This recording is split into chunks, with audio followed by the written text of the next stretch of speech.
Welcome प्यारे बच्चों, आप सभी का स्वागत है हमारी एक और नई वीडियो में। आज इसमें हम पाठ नंबर 12 करने वाले हैं। पाठ नंबर 12वां जिसका नाम है संसार पुस्तक है। देखो बच्चों, जैसे कि हमें नाम से पता चल रहा है कि क्या नाम है, संसार पुस्तक।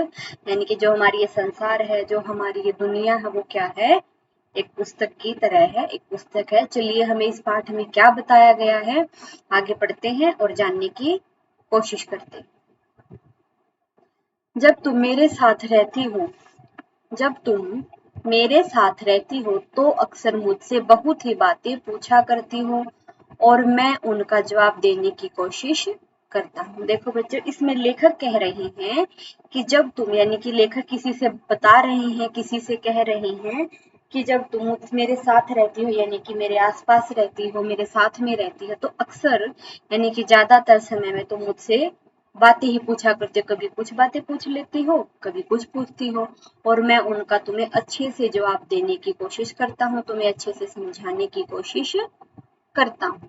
लेकिन अब जब तुम मसूरी में हो और मैं इलाहाबाद में, हम दोनों इस तरह बातचीत नहीं कर सकते। तो इसमें लेखक क्या बता रहे हैं कि जब हम दोनों साथ में रहते थे तो तुम मुझसे क्या करती थी, बातें पूछा करती थी, तो मैं तुम्हें उन बातों के जवाब देने की कोशिश करता था, अच्छे से समझाने की कोशिश करता था। लेकिन जब अब तुम तो मसूरी में रह रही हो और मैं इलाहाबाद में रह रहा हूँ, तो जब हम दोनों अलग अलग जगह पे रह रहे हैं तो हम इस तरह से बातें नहीं कर सकते।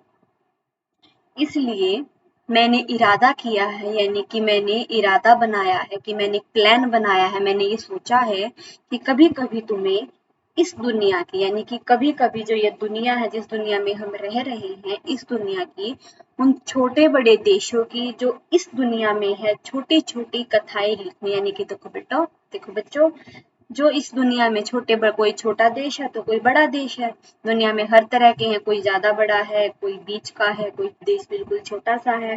तो इस दुनिया में जो छोटे बड़े देश हैं, मैं उन सभी के बारे में तुम्हें कथाएं लिखूं, यानी कि सभी देशों के बारे में मैं तुम्हें कुछ बताना चाहता हूँ। तुमने हिंदुस्तान और इंग्लैंड का कुछ हाल इतिहास में तो पढ़ा है, लेकिन जैसे कि तुमने इंग्लैंड के बारे में और हिंदुस्तान के बारे में थोड़ा बहुत इतिहास में पढ़ लिया है। लेकिन इंग्लैंड केवल एक छोटा सा टापू है और हिंदुस्तान जो एक बहुत बड़ा देश है। देखो बच्चों, इसमें क्या कहा उसने कि जो हिंदुस्तान में, जो इंग्लैंड है, वो तो बिल्कुल एक छोटा सा टापू है, यानी कि छोटा सा टापू है, और जो हिंदुस्तान है वो तो एक बहुत बड़ा देश है। फिर भी दुनिया का एक छोटा सा हिस्सा है। वो इतना बड़ा देश है, बहुत बड़ा देश होने के कारण भी दुनिया का एक छोटा सा हिस्सा है। यानी कि वो कहना चाह रहे हैं कि जो हमारी दुनिया है वो बहुत बड़ी है। जिस देश को हम इतना बड़ा देखते हैं, हम जिस देश को हम इतना बड़ा समझते हैं, उस दुनिया के सामने वो भी बिल्कुल एक छोटा सा हिस्सा दिखाई देता है। अगर तुम्हें इस दुनिया का कुछ हाल जानने का शौक है, अगर तुम्हें दुनिया का कुछ हाल जानने का शौक है, तो तुम्हें सब देशों का और उन सब जातियों का जो इसमें बसी हुई है ध्यान रखना पड़ेगा, केवल उस एक छोटे से देश का नहीं जिसमें तुम पैदा हुए हो। देखो बच्चों, इसमें लेखक कह रही हैं, अगर तुम्हें इस दुनिया का कुछ हाल जानना है कि अगर तुम्हें दुनिया के बारे में कुछ पता करना है कि ये दुनिया कैसी है, कहाँ से इसमें लोग कैसे रहते हैं, क्या करते हैं, जो इसमें रहने वाले लोग हैं, इसमें रहने वाले देश हैं, या फिर सबकी अलग अलग जाति हैं, तो उन सभी का समझना पड़ेगा, उन सभी का ध्यान रखना पड़ेगा। केवल उस एक छोटे से देश, केवल तुम्हें सिर्फ अपने देश के बारे में ही नहीं जानना है। अगर हमें दुनिया का पता करना है तो हमें दुनिया के हर एक देश के बारे में जानना जरूरी है। मुझे मालूम है कि इन छोटी छोटी खेतों में मुझे मालूम है कि इन छोटे छोटे खेतों में बहुत छोटी सी बातें ही बतला सकता हूँ। यानी कि इन छोटे छोटे जो हमारे खेत हैं, छोटा सा देश है जिनके आसपास हम रहते हैं, तो इनके बारे में मैं तुम्हें बहुत थोड़ी ही बातें बता पाऊंगा। चलिए आगे चलते हैं। लेकिन मुझे आशा है, लेकिन मुझे उम्मीद है, इन छोटी सी बातों को भी तुम शौक से पढ़ोगी और समझोगी कि दुनिया एक है और दूसरे लोग जो इसमें आबाद हैं हमारे भाई बहन हैं। देखो वो उसमें कह रही है कि लेकिन मुझे उम्मीद है आशा है कि जो छोटी सी बात जो भी मैं तुम्हें बताऊंगा, यानी कि जो भी मैं तुम्हें बातें बता रहा हूँ, इसमें तुम्हें लिख रहा हूँ, तुम भी उन बातों को शौक से पढ़ोगी और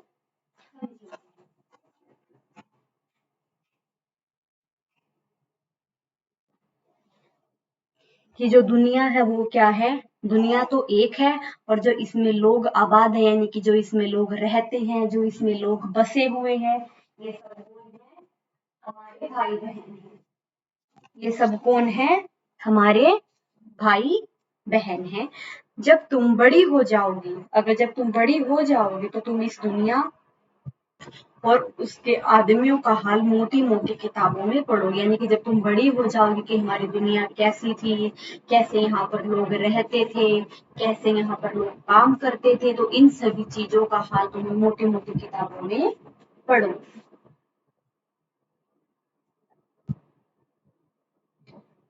इसमें तुम्हें जितना आनंद मिलेगा उतना किसी कहानी या उपन्यास में भी नहीं मिला होगा, यानी कि जितना आनंद तुम्हें अपने उन देश की किताबों को पढ़ने के लिए मिलेगा, उतना तुम्हें किसी कहानी में या फिर किसी उपन्यास में पढ़ने में भी नहीं मिलेगा। चलिए बच्चों, हम स्टार्टिंग से एक बार फिर से रिवाइज करते हैं ताकि तुम्हें अच्छे से रिवाइज हो जाए। जब तुम मेरे साथ रहती हो, यानी कि लेखक इसमें कह रही है, जब तुम किसी को बता रहे हैं कि जब तुम मेरे साथ रहती थी, हम दोनों इकट्ठे रहते थे, एक साथ रहते थे, तो तुम मुझसे अक्सर पूछा करती थी और मैं उसकी तुम्हें उनकी तुम मुझसे बहुत सारी बातें पूछती थी और मैं तुम्हें उन बातों के जवाब देने की कोशिश करता था। लेकिन अब जब तुम मसूरी में रह रही हो और मैं इलाहाबाद में रह रहा हूँ, तो हम दोनों ऐसी बातचीत नहीं कर सकते, हम ऐसी बातें नहीं कर सकते। लेकिन इसलिए मैंने इरादा किया है, यानी कि मैंने सोचा है कि मैं तुम्हें इस दुनिया की, यानी कि मैं तुम्हें इस दुनिया के बारे में, यानी कि इस दुनिया में जो छोटे बड़े देश हैं उन सभी के बारे में तुम्हें कुछ ना कुछ बताना चाहता हूँ। मैंने हिंदुस्तान और इंग्लैंड का तुमने हिंदुस्तान और इंग्लैंड का कुछ हाल तो इतिहास में पढ़ लिया है कि इंग्लैंड और हिंदुस्तान के बारे में थोड़ा बहुत तो तुमने इतिहास में पढ़ा है, लेकिन इंग्लैंड क्या है, वो तो एक छोटा सा टापू है और हिंदुस्तान तो एक बहुत बड़ा देश है। फिर भी दुनिया का एक छोटा सा ही हिस्सा, यानी कि ये हमारा देश इतना बड़ा है, ये हमारी दुनिया इतनी बड़ी है, तो ये हमारा देश भी उसके सामने एक छोटा सा हिस्सा दिखाई देता है। अगर तुम्हें इस दुनिया का कुछ हाल जानने का शौक है, अगर तुम्हें ये शौक है कि मैं अपनी दुनिया के बारे में कुछ जानूं, तो तुम्हें सिर्फ उस देश का और उन सब जातियों का जो इसमें बसी है ध्यान रखना पड़ेगा, यानी कि जो तुम्हें हर देशों के बारे में जानकारी करनी पड़ेगी और उन देशों में किस प्रकार के लोग रहते हैं, क्या करते हैं, इन सभी के बारे में जानना पड़ेगा। केवल जिस देश में तुम पैदा हुए हो उसी के बारे में जानना जरूरी नहीं है, बाकी हमें सभी देशों के बारे में जानना पड़ेगा। मुझे मालूम है कि इन सभी सभी छोटे इन मुझे मालूम है कि इन छोटे छोटे खतों में बहुत छोटी सी बातें ही बतला सकता है, यानी कि जो उसको खत लिख रहा है वो कह रहा है कि जो मैं तुम्हें छोटे छोटे से खत लिख रहा हूँ, छोटे छोटे लेटर लिख रहा हूँ, तो मैं इन लेटरों में, इन खतों में तुम्हें केवल बहुत कम बातें ही बता पाऊंगा, सारी बातें नहीं बता पाऊंगा।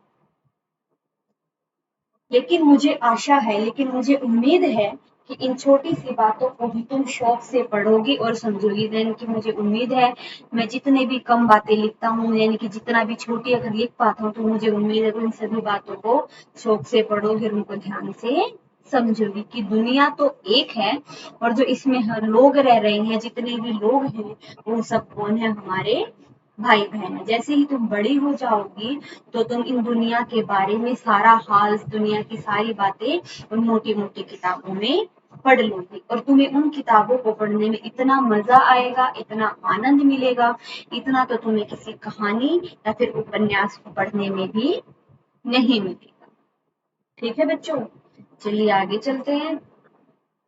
यह तो तुम जानती ही हो कि यह धरती लाखों करोड़ों वर्ष पुरानी है और बहुत दिनों तक इसमें कोई आदमी न था। देखो बच्चे, तो तुम जानते ही हो कि जो ये हमारी धरती है यह लाखों करोड़ों साल पुरानी है, यानी कि बहुत ही सालों से, करोड़ों सालों से है और बहुत दिनों तक यहाँ पर कोई आदमी भी नहीं रहता था।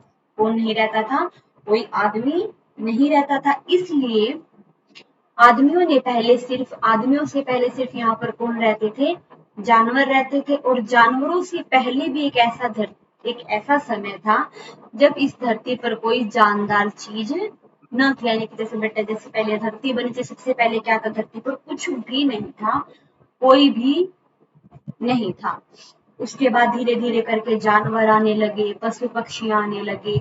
उसके बाद यहाँ पर आदमियों ने अपना वास बनाया था, यानी कि रहना शुरू किया था। इसमें कोई आदमी भी नहीं था, या उससे पहले केवल आदमियों के आने से पहले कौन थे, सिर्फ जानवर, और जानवरों के आने से पहले पर तो धरती पर यानी कि जानदार कोई चीज ही नहीं थी, यानी कि जो जी सके और मर सके, यानी कि जिसमें सांस चलते हो, यानी कि जीवित चीज यहाँ पर नहीं थी।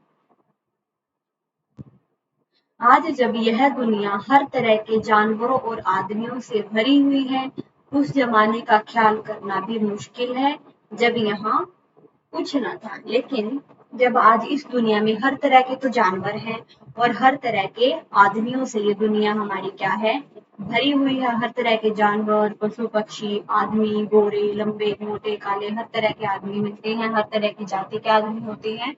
तो उस जमाने का हम ख्याल भी नहीं कर सकते, यानी कि उस जमाने के बारे में हम सोचना भी हमारे लिए बहुत मुश्किल है कि यहाँ पर कुछ न था। हम उन चीजों के बारे में सोच भी नहीं सकते, हम अंदाजा भी नहीं लगा सकते।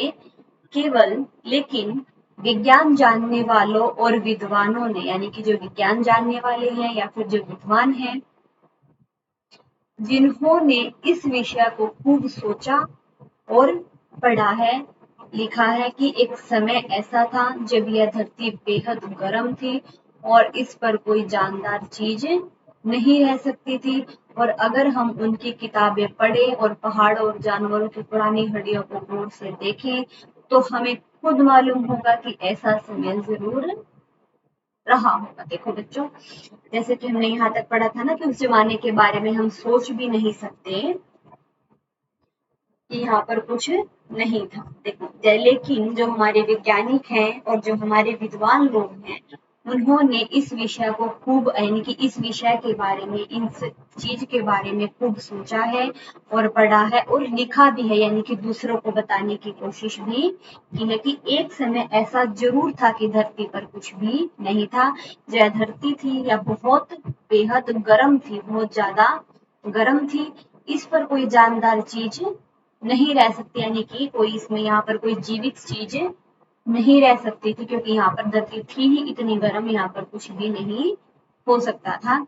अगर हम उनकी किताबें पढ़ें और पहाड़ों और जानवरों की पुरानी हड्डियों को गौर से देखें, यानी कि हम उन वैज्ञानिकों और विद्वानों की किताबों को पढ़ें और हम जैसे जो हमारे पहाड़ हैं और जो हमारे यहाँ पर पहले रहने वाले जानवर है, अगर हम उनकी हड्डियों को ध्यान से पढ़े या उनको देखे या फिर समझे तो हमें खुद ही मालूम हो जाएगा, तो हमें अपने आप ही पता लग जाएगा कि ऐसा समय पर जरूर रहा हो। ठीक है बच्चों, आगे चलते हैं।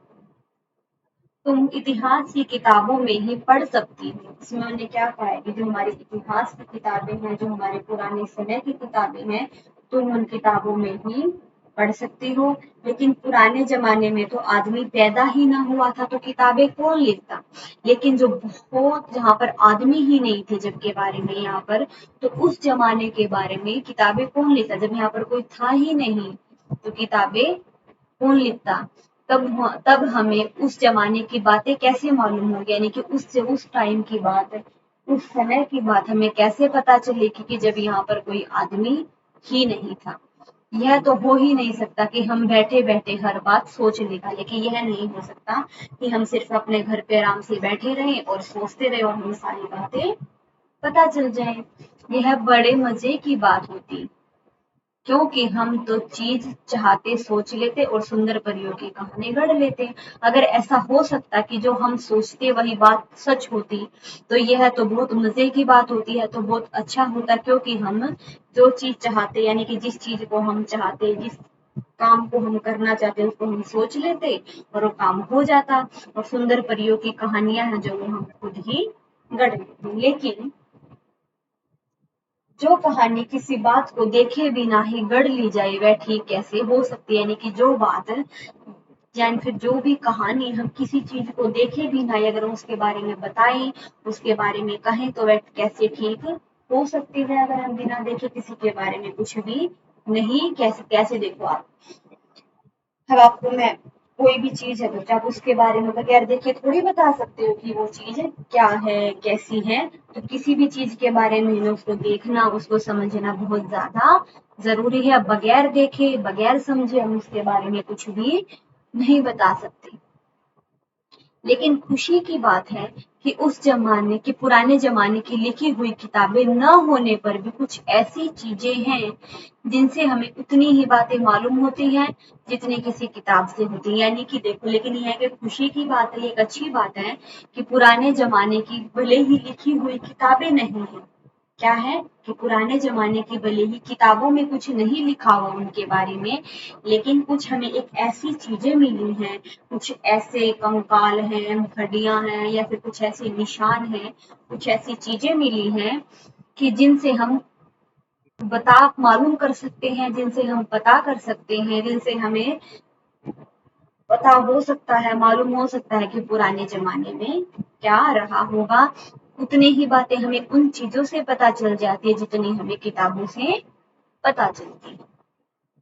ये पहाड़, समुंदर, सितारे, नदियां, जंगल, जानवरों की पुरानी हड्डियां और इसी तरह की और भी कितनी ही चीजें हैं। यानी कि नदियां हैं, पहाड़ हैं, समुंदर हैं, सितारे, जंगल, जानवर और जो इन सभी चीजों की हमें पुरानी हड्डियां मिली हैं, कंकाल मिले हैं। यानी कि इसी तरह की और भी बहुत सारी चीजें हैं जिनसे हम पुरानी दुनिया का हाल यानी कि पुराने समय का हाल जान सकते हैं। ठीक है बच्चों, मगर हाल जानने का असली तरीका यह नहीं है। लेकिन वो क्या कह रहा है कि हाल जानने का यानी कि पता करने का सबसे सही तरीका यह नहीं है कि हम केवल दूसरों की लिखी हुई किताबें पढ़ लें, बल्कि खुद संसार रूपी पुस्तक को पढ़ें। यानी कि सही तरीका यह नहीं है कि जो भी चीज, जो भी बात, जो भी हमें पुस्तकों में लिखी हुई मिलती है हम उसी को सच मान ले। हमें क्या पता कि जो किताब में लिखी है वो सच्चाई है भी या नहीं। केवल दूसरों की लिखी हुई बातें पर हमें भरोसा नहीं करना चाहिए, बल्कि लेकिन खुद ही हमें जो संसार की उन चीजें हैं, जो हमें पुराने समय की चीजें मिली है, उनको देखकर समझकर हमें अपने देश के बारे में मालूम करना चाहिए। मुझे आशा है, मुझे उम्मीद है कि पत्थरों और पहाड़ों को पढ़कर, यानी कि जो पत्थर हैं, जो पहाड़ हैं, यानी कि जो नदियां, तालाब, जो पुराने समय की चीजें हैं, तुम थोड़े ही दिनों में उनका हाल जानना सीख जाओगे। यानी कि जैसे ही तुम अगर कोशिश करोगे तो तुम थोड़े ही दिनों में तुम सीख जाओगे कि कैसे हमें इनकी पुरानी बातें पता करनी है। सोचो कितनी मजे की बात है, एक छोटा सा रोड़ा जिसे तुम सड़क पर या पहाड़ के नीचे पड़ा हुआ देखते हैं कि कोई छोटा सा पत्थर है, छोटा सा कोई रोड़ा है, या तो तुम्हें किसी रोड पर मिल जाता है, सड़क पर मिल जाता है, या फिर पहाड़ के आसपास नीचे पड़ा हुआ मिलता है। शायद संसार की पुस्तक का छोटा सा पृष्ठ हो, शायद उसमें तुम्हें कोई नई बात मालूम हो जाए। शर्त यही है कि तुम्हें उसे पढ़ना आता हो। शायद संसार की पुस्तक का छोटा सा पृष्ठ हो, यानी कि ये भी हो सकता है जो वो पत्थर को देख रहे हैं वो संसार की यानी कि दुनिया की किसी भी पुस्तक में एक किसी भी छोटे से पेज के बारे, छोटे से पेज में उसके बारे में लिखा हुआ है। यानी कि उस पत्थर के बारे में हो सकता है किसी ने बुक में लिखा हो, यानी कि संसार की किसी भी पुस्तक में हम उसके बारे में हो सकता है किसी ने उस पुस्तक के बारे में कोई पेज पर लिखा हो। शायद उसमें तुम्हें कई नई बात मालूम हो जाए, यानी कि जो उस किताब में लिखा है, हो सकता है अगर तुम्हें वो पत्थर अगर पढ़ना आता हो तो तुम उस पुस्तक से अलावा भी कुछ उसके बारे में नई बात जान सकती हो। ठीक है बच्चों, चलिए आगे चलते हैं। कोई जबान कोई जबान उर्दू, हिंदी या अंग्रेजी सीखने के लिए तुम्हें उनसे अक्षर सीखने होते। देखो, कोई भी भाषा, अगर हमें हिंदी सीखनी है, इंग्लिश सीखनी है, उर्दू सीखनी है, पंजाबी सीखनी है, तो ये सभी भाषा सीखने के लिए तो हमें सिर्फ उसके पहले अक्षरों का ज्ञान होना चाहिए। अगर हमें क, च, त ये सारी चीजें ही नहीं पता होंगी तो हम कोई भी अक्षर नहीं पढ़ सकती हैं। इसी तरह तुम्हें पहले प्रकृति के अक्षर पढ़ने पड़ेंगे। जैसे कि हमें किताब पढ़ने के लिए अक्षरों का जानना जरूरी है, एबीसीडी आनी चाहिए और अनार आने चाहिए। तो ऐसे ही हमें अगर प्रकृति के बारे में हमें पढ़ना है, प्रकृति के अक्षरों को हमें समझना पड़ेगा। तभी हम उसकी कहानी, उसके पत्थरों और चट्टानों की किताबों से पढ़ सकोगे, यानी कि तभी हम मालूम कर सकते हैं जो किताबों में लिखा है वो सही लिखा है या गलत लिखा है। शायद अब भी तुम उसे थोड़ा थोड़ा पढ़ना जानती हो, शायद हो सकता है कि तुम्हें यह सिर्फ थोड़ा थोड़ा पढ़ना आता हो। जब तुम कोई छोटा सा गोल चमकीला रोड़ा देखती हो तो क्या वह तुम्हें कुछ नहीं बतलाता, यानी कि जब भी तुम किसी सड़क पर या फिर कहीं भी जाती हो, तुम्हें कोई छोटा सा गोल चमकीला रोड़ा यानी कि कोई छोटा सा कोई पत्थर दिखाई देता है, तो तुम्हें नहीं लगता कि वो तुम्हें कुछ बताना चाह रहा है, तुम्हें वो कुछ कहना चाह रहा है। यह कैसे गोल है, चिकना है और चमकीला हो गया और इसके खुरदरे किनारे या कोने क्या हो, यानी कि तुम उसके बारे में कितनी बातें पता कर सकते हो कि ये जो रोड़ा है ये गोल कैसे हुआ, फिर चिकना कैसे हुआ, चमकीला कैसे हो गया, जो उसके खुरदरे किनारे थे या बिल्कुल गोल है लेकिन उसके चारों तरफ किनारे, जिस किनारे निकले हुए जो टेढ़ा मेढ़ा होता है, इसमें वो सारी चीजें क्यों नहीं है, या बिल्कुल गोल और चमकीला क्यों हो गया। तो ऐसी ये सारी बातें वो तुम्हें बता सकता है, तुम ये सारी चीजें उसके बारे में पता कर सकते हो। अगर तुम कितनी बड़ी चट्टान को तोड़कर टुकड़े टुकड़े कर डालो तो हर एक टुकड़ा खुरदरा और नोकीला होगा, यानी कि तुम कितना ही बड़ा चट्टान, यानी कि कितने ही बड़े पहाड़ को क्यों ना तोड़ दो, उसके टुकड़े टुकड़े कर दो, लेकिन उसमें से हर एक टुकड़ा बिल्कुल खुरदरा और नुकीला, या तो कोई खुरदरा होगा या फिर नुकीला होगा, बिल्कुल गोल और चिकना तो बिल्कुल कोई भी टुकड़ा नहीं होगा। यह गोल चिकने रोड़े की तरह बिल्कुल नहीं होगा, इनके गोल चिकना रोड़ा तो बिल्कुल भी नहीं होगा।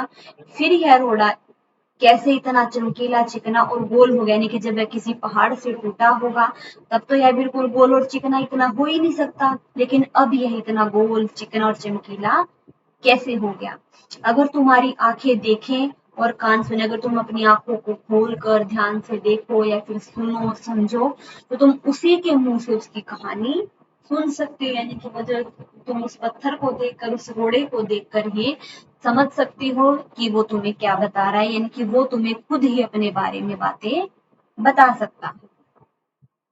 वह तुमसे कहेगा कि वह तुमसे बताएगा कि एक समय था जिसे शायद बहुत दिन गुजरे, यानी कि अब उस दिन को गुजरे बहुत समय हो गया है, बहुत दिन हो गए हैं। वह भी एक चट्टान का टुकड़ा था, यानी कि वो भी किसी एक चट्टान से टूटा हुआ टुकड़ा था। ठीक उसी टुकड़े की तरह, यानी कि बिल्कुल उसी टुकड़े की तरह जिसमें किनारे और कोने थे, यानी कि जो खुरदरा था, कोना था, टेढ़ा मेढ़ा था, जिसे तुम बड़ी चट्टानों से तोड़ते, यानी कि जैसे हम किसी बड़ी चट्टान को, बड़े पहाड़ को तोड़ देते हैं और उनसे जो किनारे निकलते हैं, कोने निकलते हैं, मैं भी बिल्कुल एक ऐसा ही था।